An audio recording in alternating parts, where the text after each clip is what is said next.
so wonderful to be with you. Likewise, I'm so glad we're here in person. So often we do this on Zoom, so wonderful to be with you. Wonderful to be in person. Well, this is an honor.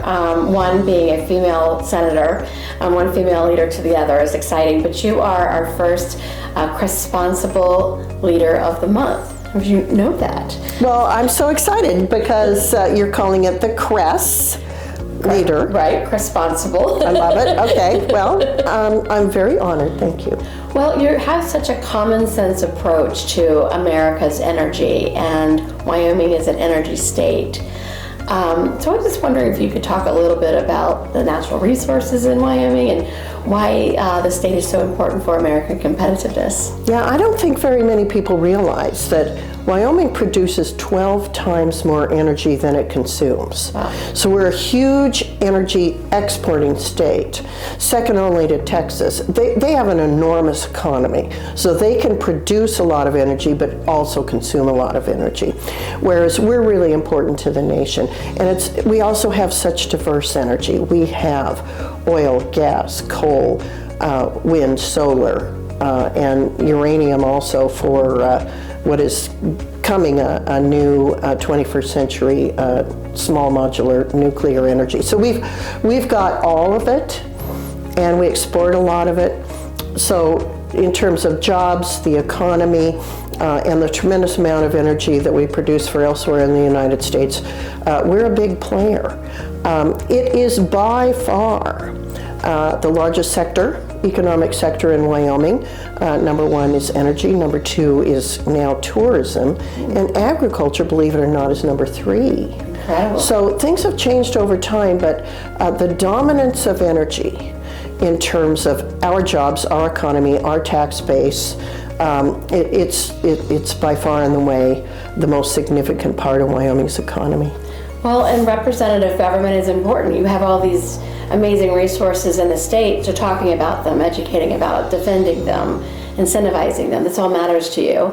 And one of the reasons why we've nominated you this month. So how about the workforce? Is it an evolving workforce with the energy coming online? And are there any barriers that you need to be removed, whether it's something you can do as a senator or something that just needs to be done otherwise? Yeah, well, certainly in terms of workforce, among the things that are the most significant barriers are EPA and permitting regulation. For example, we have rare earth minerals, which are really significant if we're going to move into a more battery-dependent economy. But we've got one mine that's almost permitted. It's taken 19 years to permit a rare earth mineral mine. That's older than my daughter. Oh, I know, it's crazy. and this is sort of the range is about 7 to 20 years. So we can't keep up with America's needs if we continue to use permitting as a total beatdown to economic development. And I'd say that's probably the biggest impediment. And as you know, Wyoming's half public land.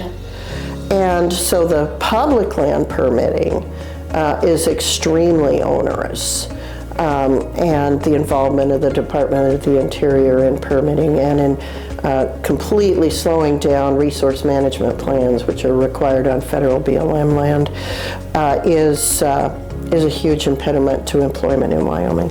So there's clear opportunities, clear barriers. Yeah, Right, absolutely. well, let's work on this together. That sounds great. And you know, what's so fun about being from a Western state that's very entrepreneurial and a lot of self-reliance or small group collaborative type in terms of solving problems.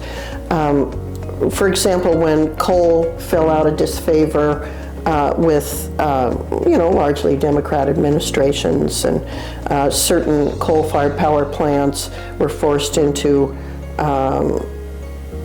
closing before their economic obsolescence was complete. Now we're even finding that through research, coal can be used as asphalt.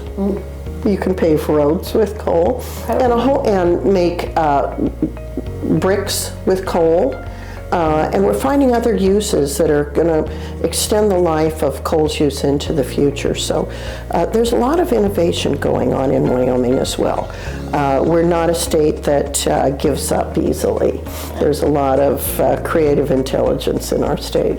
Well, I no doubt, Senator, you have, as a longtime rancher, right, and you've got your boots on here because you're working hard, whether you're back in the state or you're here. Again, thank you so much for all your work, and it's a pleasure to be with you today. Thanks, Heather, and thanks for letting me be the first Crest girl. I love it. Thank you. Thank you.